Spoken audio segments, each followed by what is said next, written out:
What is the price of a person? For centuries, ledgers kept the accounts. So many captives purchased here, so much sugar sold there. Profits calculated to the penny.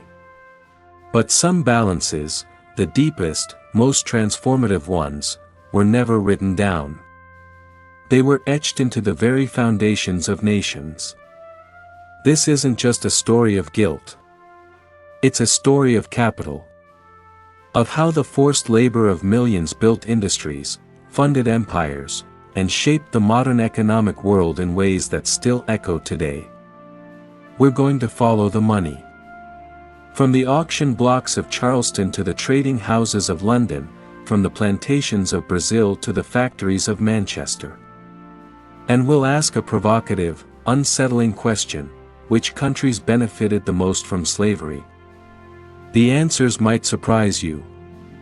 They extend far beyond the obvious ports and plantations.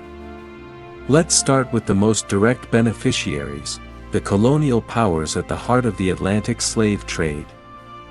This was an economic engine of unprecedented scale, and three nations dominated its trafficking: Portugal, Britain, and France. Portugal was the grim pioneer.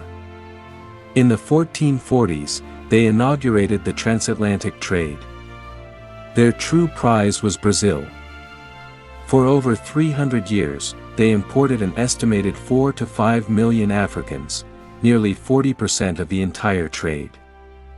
This massive influx of forced labor powered the world's first great sugar boom, creating white gold that made Lisbon fabulously wealthy. The legacy. Portugal built majestic monasteries and palaces, but failed to industrialize with this wealth. Their benefit was vast, but extractive. It enriched a crown and elite, but didn't broadly modernize the nation in the same way it would for others. Then came Britain. From 1660 to 1807, British ships carried over 3 million Africans. Ports like Liverpool, Bristol, and Glasgow were built on this trade. But here's the critical pivot: Britain didn't just profit from the trade, it profited from what the trade produced. Enormous wealth flowed to individuals, the slave-owning planters in the Caribbean and the merchants at home. This capital, the spoils of empire, provided vital investment for the nascent Industrial Revolution. The demand from plantations for things like cheap cloth, tools, and guns fueled British factories.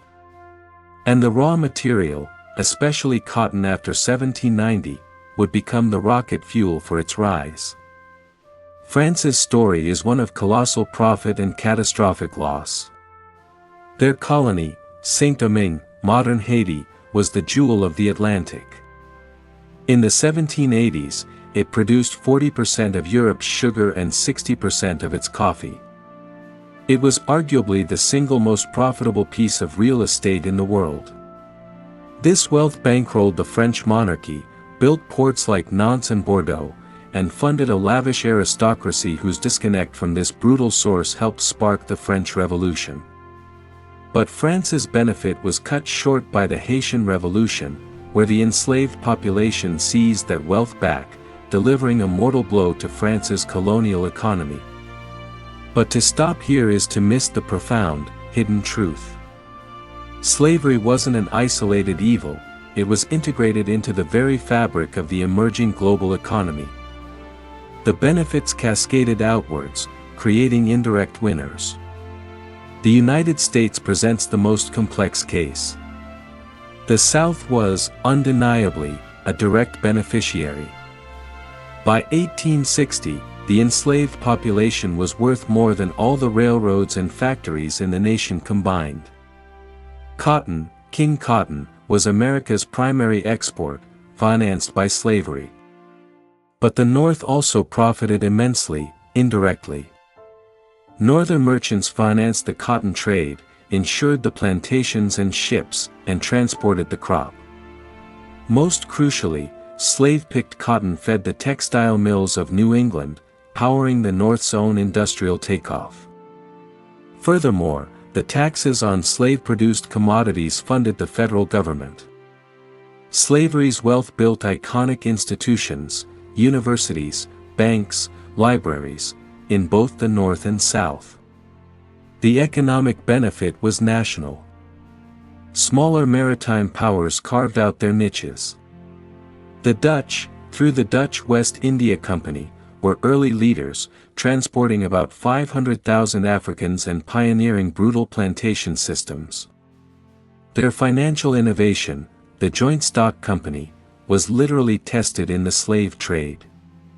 Denmark, a minor player, nonetheless made huge profits from its Caribbean islands, demonstrating that even small countries could extract disproportionate wealth from this system. Spain benefited more as a consumer and a landlord. They granted the license to sell slaves to other nations, collecting fees. But their major benefit came later, in the 19th century, when Cuba became the world's sugar powerhouse, fueled by a massive, illegal slave trade long after others had abolished it. This late surge of wealth was a key pillar of the Spanish economy. This brings us to the most profound and controversial argument. The countries that benefited most may not just be the ones that owned the slaves, but the ones that successfully harnessed and transformed that capital into enduring economic dominance. Take the British case study. The immense wealth from the slave trade and slave-grown sugar didn't just sit in vaults. It flowed into the banking system. It was invested in new technologies, the steam engine, the railway, the mechanized loom. The city of Manchester, the heart of the global cotton textile industry, literally ran on slave-grown cotton from the American South. This isn't just correlation. Historians argue this capital provided the crucial liquidity and risk-taking fuel for the Industrial Revolution. Britain didn't just profit from slavery, it used slavery's capital to reinvent the economic world and become the first modern superpower. And consider the United States again. The explosive growth of the cotton economy after 1790 supercharged the nation's entry into global markets. The need to move that cotton, to finance it, to insure it, accelerated the growth of Wall Street. It fueled westward expansion, igniting conflicts over land and labor that would culminate in the Civil War. The economic might that the U.S. wielded in the 20th century was built, in part, on that 19th century foundation laid by enslaved labor. So, if the benefits were so deep and diffuse, how do we account for them? The ledger is still open. After abolition, there was a monumental transfer of wealth, but not to the enslaved. When Britain abolished slavery in 1833, it paid £20 million in compensation. But who was compensated? The slave owners. That massive sum, equivalent to about 40% of the national budget at the time, was paid to the planters for the loss of their property. That money was used to pay off debts, invest in new industries, and further enrich families. The loan to fund it was so large it was only finally paid off by British taxpayers in 2015. Think about that. Modern British citizens were, until very recently, still paying off the debt for compensating slave owners. The enslaved and their descendants received nothing. In the United States, the promise of 40 acres and a mule was swiftly revoked after the Civil War. Instead of a foundation for wealth, emancipation was followed by a century of sharecropping, segregation, and systemic discrimination that prevented the accumulation of black wealth.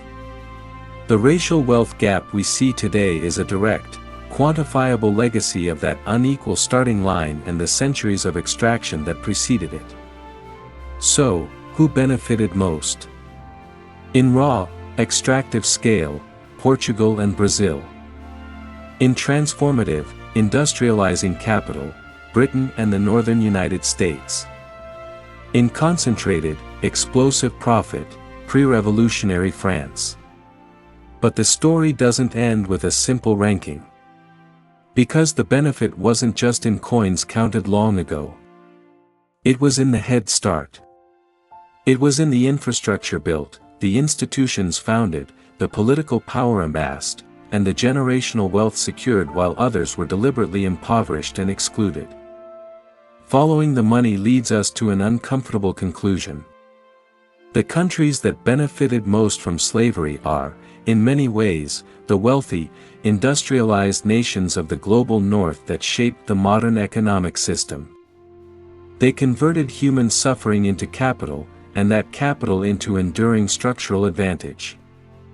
This isn't about assigning blanket guilt to modern citizens. It is about historical accountability and understanding the origins of the profound global inequalities we see today. Why are some nations rich and others poor? The answers are complex, but the forced transfer of wealth and labor across the Atlantic for over 4 centuries is a central, inescapable part of that equation. The haunting question left in the ledger is not just who benefited, but what is owed. What does repair look like when the crime was so vast, the benefits so deeply woven into the fabric of the world? The accounts of the slave traders are closed. But the historical reckoning is still being written. This has been a look at the unsettling ledger of history. A reminder that our world was built not just by ideas and inventions, but by the choices of who profited, and who paid the price. Thanks for listening.